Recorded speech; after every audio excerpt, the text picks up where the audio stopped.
খেলা হবে। মোহতারাম আসছেন, সঙ্গীত আর একটা শোনায় নাকি? শোনাবো শোনাবো। এমপিরা সব কোথায় গেল, মন্ত্রীরা সব কোথায় গেল, কোথায় কাদের কাকা? তাদের সারা দেশটা এখন লাগে ফাঁকা ফাঁকা। পালাবো না, প্রয়োজন হলে ফখরুলের বাসায় গিয়ে উঠব। ঠাকুর গাঁয়ে বাসা আছে না, ঠিক না বে ঠিক? পালাবে না পালাবে না, যাই না তবু দেখা। পালাবে না পালাবে না, যাই না তবু দেখা। তাদের সারা দেশটা এখন লাগে ফাঁকা ফাঁকা, ওদের সারা দেশটা এখন লাগে ফাঁকা ফাঁকা। আইন মন্ত্রী আটকে গেল আইনেরই ফাঁকে, দাড়ি ছাড়া দরবেশের ভণ্ড ভণ্ড লাগে। আইন মন্ত্রী আটকে গেল আইনেরই ফাঁকে, দাড়ি ছাড়া দরবেশের ভণ্ড ভণ্ড লাগে। শুনছি কত নেতা নেত্রী খাইতেছে ভাই ডান্ডা, বিচারপতি কালামানিকের ফাটিয়েছে আন্ডা।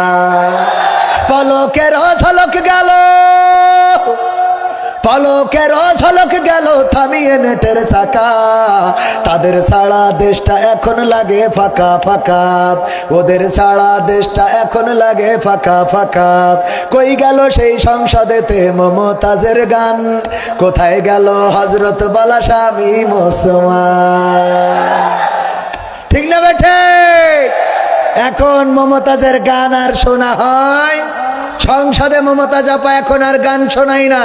আমি বলেছি আপা, পেয়েছেন যতদিন গেয়েছেন ততদিন, খেয়েছেন যতদিন গেয়েছেন ততদিন, নিয়েছেন ততদিন গেয়েছেন ততদিন, বুঝেছেন আর খাওয়া হবে না, বলে দিয়েছেন আর গাওয়া হবে না। ঠিক না বেঠে? আমি বললাম এই সময় অন্তত এরকম একটা গান গাওয়া দরকার ছিল। আমার সোনার ময়না পাখি কোন বা দোষে দাদার কাছে গো,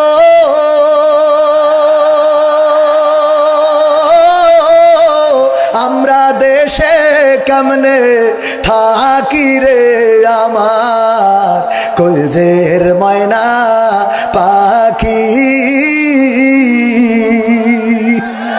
ঠিক না বেটে? একদম গাচ্ছে না তা না, গাচ্ছে গাচ্ছে। শোনাবো কি গাচ্ছে?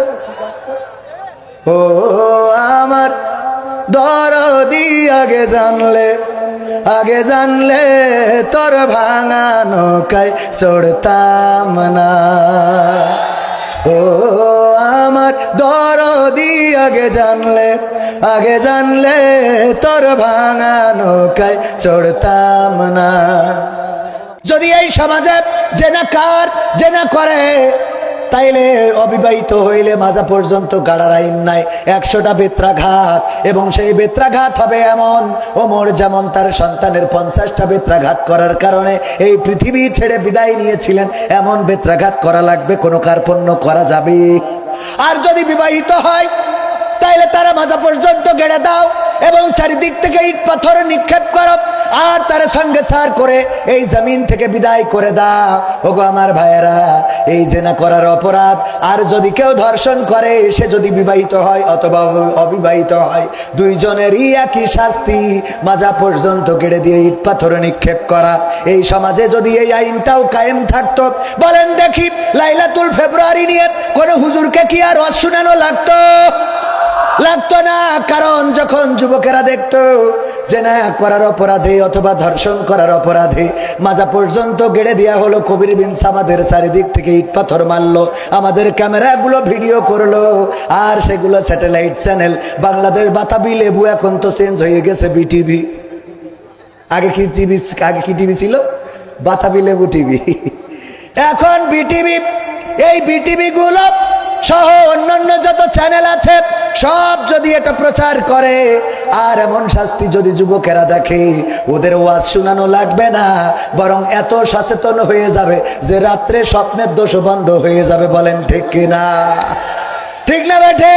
হঠাৎ করে ঝাঁপ দিয়ে উঠবে, আল্লাহ কথা কয় এই জন্য এই আইনের দরকার আছে না নাই? চোর যদি চুরি করে হাতের কবজি কেটে দাও। আমি যশোর থেকে এসেছি মাহফিলের উপস্থাপনা করার জন্য, পাশাপাশি আবার বিশেষ আকর্ষণ। বিশেষ আকর্ষণ মানে তো বোঝেন, বোঝেন কি না? আকর্ষণ মানে কি?